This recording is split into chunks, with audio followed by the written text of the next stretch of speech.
If the restraint has an adjustable strap here for the buckles, you want to make sure it's not under the child. This one here, the position here is a little bit far back. He's a little bit big for that location, so we're going to loosen that.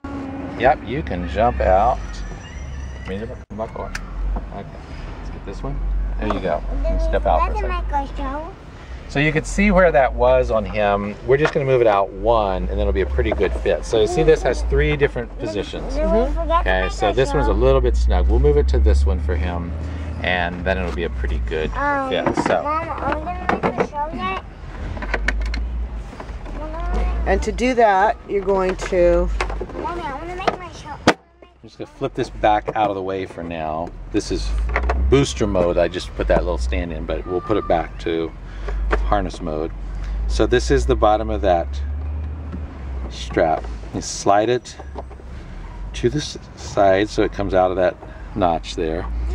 And I'm just going to turn it and slide it up through without allowing any twist to it. I'm going to bring it right back down through the next slot. Oh, I see.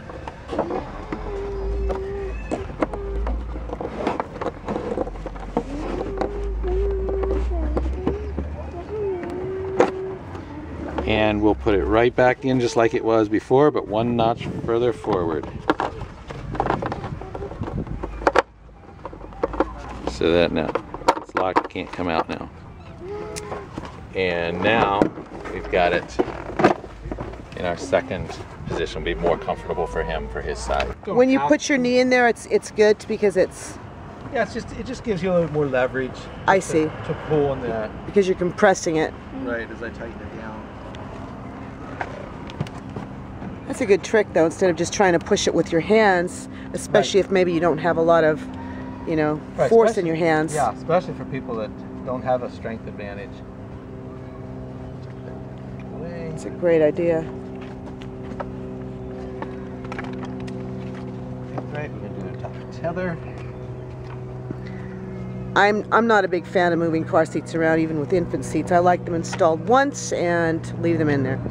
Well, that's nice to. It's convenient to be able to just leave them in, but always check that installation in case somebody inadvertently hit that release button on the latch anchors. Oh, that's a good point. Just to make sure that it's still secure. You want to do that every ride, just like the harness. You always want to make sure that it's snug. That is a good point. Why are there so many different safety standards from country to country? Just every country develops their own. And in the U.S. it's actually the manufacturers are mandated federally, but then the laws are by state as far as occupant protection laws. They're by state here in the U.S. Suppose I go to England and I find a car seat I really like. Can I use it over here? Can I buy it there and bring it back and use it over here? Only if it meets our standards.